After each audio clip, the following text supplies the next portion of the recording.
Good morning my dear student. आज आपके लिए लेकर आए हैं मापन में शुद्धता एवं त्रुटि। देखिए आप मापन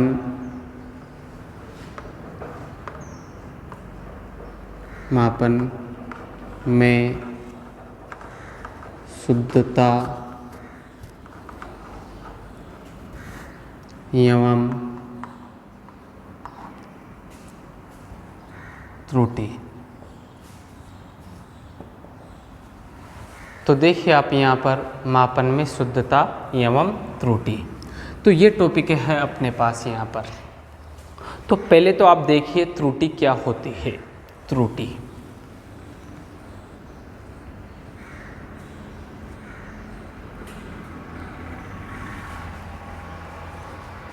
यानी कि गलती, ठीक।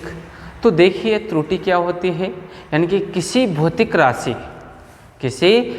राशि के वास्तविक मान एवं मापे गए मान, किसी भौतिक राशि के वास्तविक मान को किस किस नाम से जानते हैं अपन, यानी कि सही मान यानी कि ट्रू वैल्यू।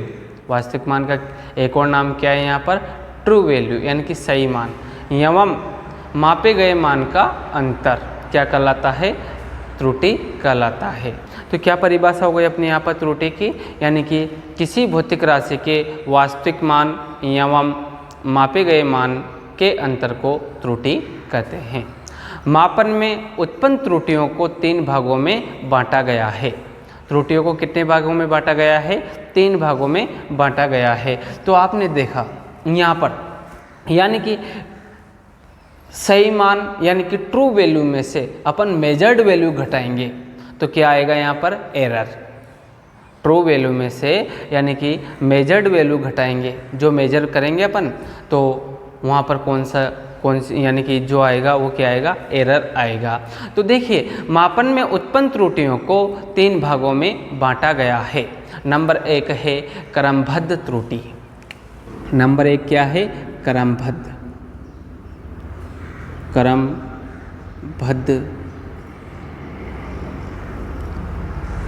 त्रुटि। फिर देखिए आप नंबर 2, नंबर 1 क्या हो गया, क्रमबद्ध त्रुटि, और नंबर 2 क्या हो गया, यादृच्छिक त्रुटि। यादृच्छिक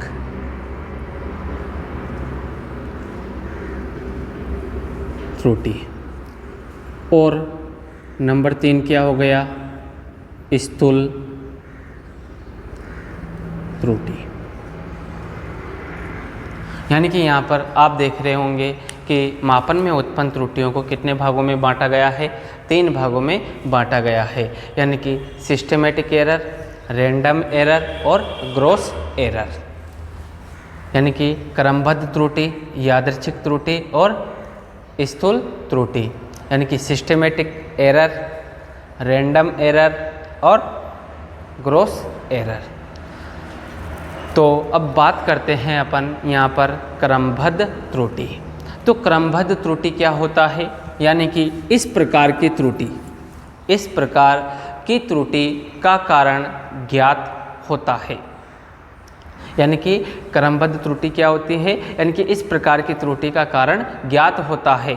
इनका पूर्णतः निराकरण संभव नहीं है, परंतु इनके मान में कमी लाई जा सकती है। ये त्रुटियां निम्न प्रकार की है, ठीक। तो सबसे पहले आप देखिए क्रमबद्ध त्रुटि में भी यानी कि निम्न प्रकार है। नंबर ए है यंत्रों के कारण त्रुटि।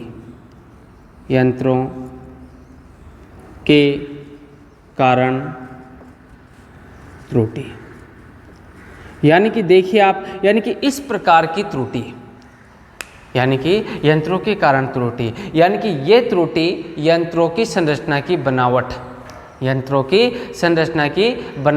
एवं निर्माण में त्रुटि के कारण उत्पन्न होती है। यानी कि इस प्रकार की त्रुटि यंत्रों की संरचना की बनावट एवं निर्माण में त्रुटि के कारण उत्पन्न होती है, ठीक। यानी कि इस त्रुटि के लिए उच्च सुगराई एवं उच्च गुणवत्ता के यंत्रों का प्रयोग कर त्रुटि में कमी लाई जा सकती है। यानी कि इस त्रुटि में क्या करेंगे अपन, यानी कि इस त्रुटि के लिए उच्च सुगराई एवं उच्च गुणवत्ता के यंत्रों का प्रयोग कर, उच्च गुणवत्ता के यंत्रों का प्रयोग कर त्रुटि में कमी लाई जा सकती है। ठीक, फिर देखिए आप नंबर बी, व्यक्तिगत त्रुटि।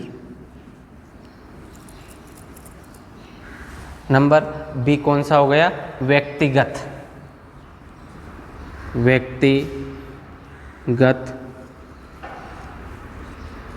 त्रुटि। तो देखिए आप यहाँ पर व्यक्तिगत त्रुटि क्या होता है, इसके बारे में अपन यहाँ पर देखेंगे। यानी कि इस प्रकार की त्रुटि किसी भी व्यक्ति के अनुभव की कमी के कारण उत्पन्न होती है। यानी कि इस प्रकार की त्रुटि किसी भी व्यक्ति के अनुभव की कमी के कारण उत्पन्न होती है। जैसे किसी भी उपकरण का समायोजन ठीक प्रकार से नहीं करना। यानी कि इस प्रकार की त्रुटि किसी भी व्यक्ति के अनुभव की कमी के कारण उत्पन्न होती है। जैसे किसी भी उपकरण का समायोजन ठीक प्रकार से नहीं करना। अब नंबर सी की बात करते हैं अपन, पूर्णस्थता की कमी से त्रुटि। देखिए आप सी, पूर्णस्थता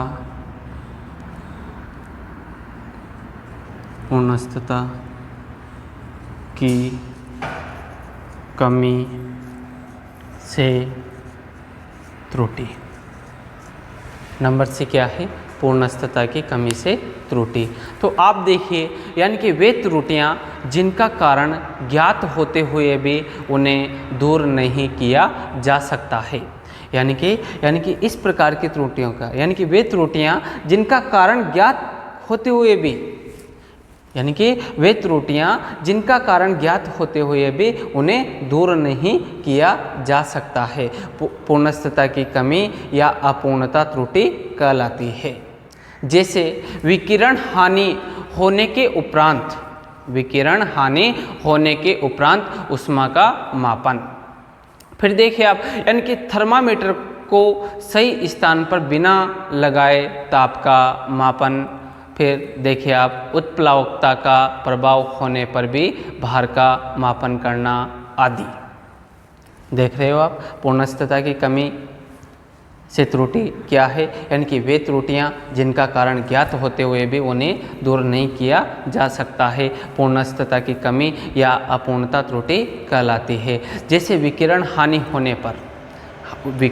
हानि होने के उपरांत ऊष्मा का मापन, थर्मामीटर को सही स्थान पर बिना लगाए ताप का मापन, और फिर देखिए उत्प्लावकता का प्रभाव होने पर भी भार का मापन करना आदि। फिर देखिए आप, बाह्य कारकों के कारण त्रुटि। नंबर डी देखिए, इसमें बाह्य कारकों के कारण त्रुटि। बाह्य कारकों के कारण त्रुटि। तो देखिए आप यहाँ पर, यानी कि प्रयोग के समय ताप, दाब, वायु, वेग, आर्द्रता आदि बाह्य कारकों में परिवर्तन हो जाने से भी त्रुटि उत्पन्न होती है। इस प्रकार की त्रुटि कम करने के लिए बाह्य कारकों के प्रभाव को कम करना होगा। ठीक, अब बात करते हैं नंबर ए, यानी कि नियत त्रुटि। नंबर ई देखिए आप, नियत त्रुटि। यानी कि यदि देखिए आप नियत त्रुटि की बात कर रहे हैं यहाँ पर। तो यानी कि यदि सभी प्रेक्षणों में समान त्रुटि की पुनरावृत्ति होती है तब यह त्रुटि कहलाती है। यानी कि तब यह त्रुटि नियत त्रुटि कहलाती है। यानी कि यदि सभी प्रेक्षणों में समान त्रुटि की पुनरावृत्ति होती है तब यह त्रुटि नियत त्रुटि कहलाती है। अब बात करते हैं नंबर 2, यादृच्छिक त्रुटि।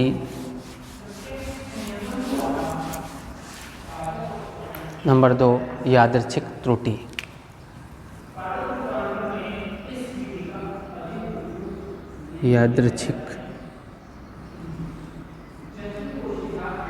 यादृच्छिक त्रुटि। इसका एक और नाम है आकस्मिक त्रुटि। क्या नाम है इसका? आकस्मिक या आकस्मिक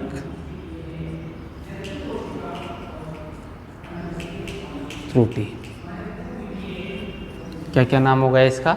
एक तो हो गया, क्या नाम है? यादृच्छिक त्रुटि। इसको किस नाम से जानते हैं अपन? आकस्मिक त्रुटि। तो देखिए, यानी कि इस प्रकार की त्रुटि अत्यधिक भिन्नता के कारण होती है।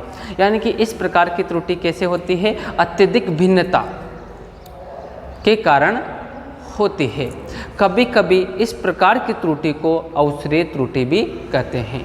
कभी कभी इस प्रकार की त्रुटि को किस नाम से जानते हैं? अवसरीय त्रुटि के नाम से भी जानते हैं। इस प्रकार की त्रुटि को पूर्णतया दूर करने के लिए, इस प्रकार की त्रुटि को पूर्णतया दूर करना संभव नहीं है।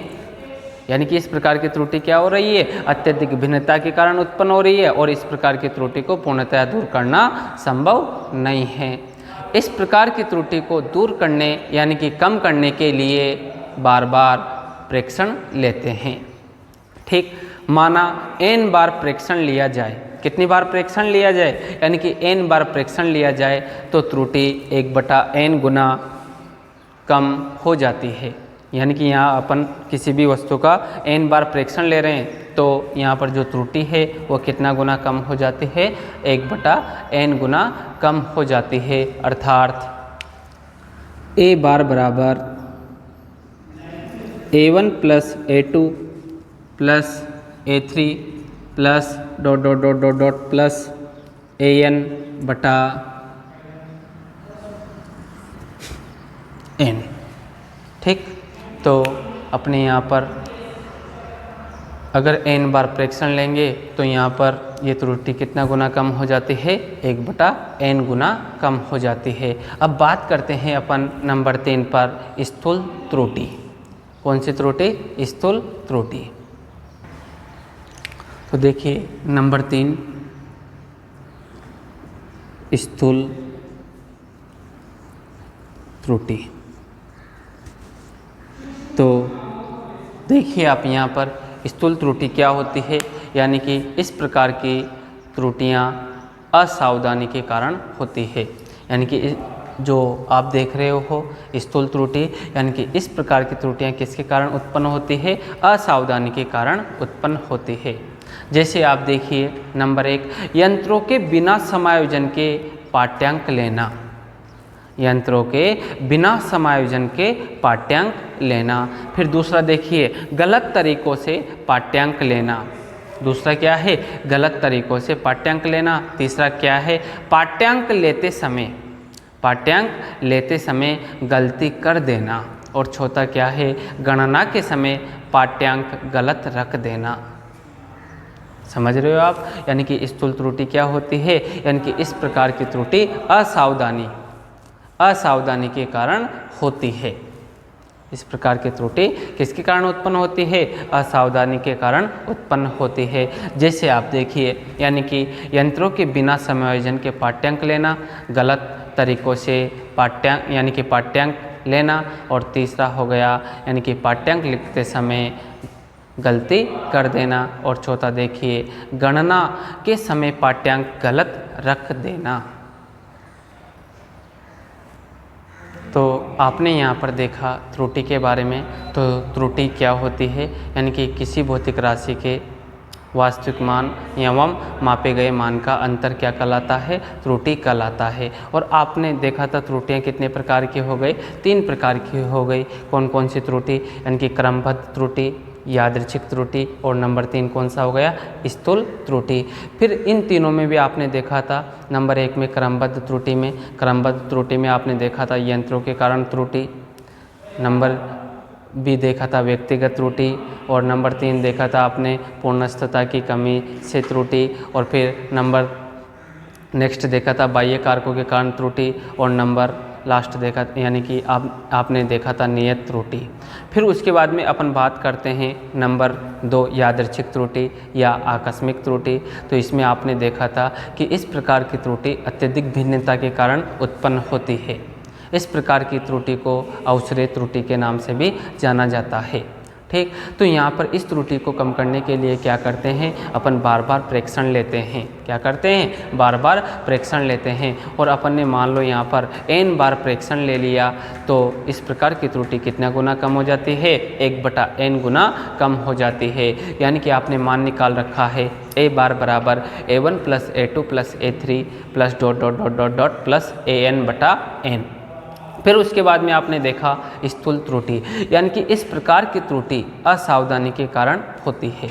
इस प्रकार की त्रुटि किसके कारण उत्पन्न होती है, असावधानी के कारण होती है। जैसे यंत्रों के बिना समायोजन के पाठ्यांक लेना, गलत तरीक़ों से पाठ्यांक लेना, पाठ्यांक लिखते समय गलती कर देना, या फिर देखिए इसमें गणना के समय पाठ्यांक गलत रख देना। ठीक।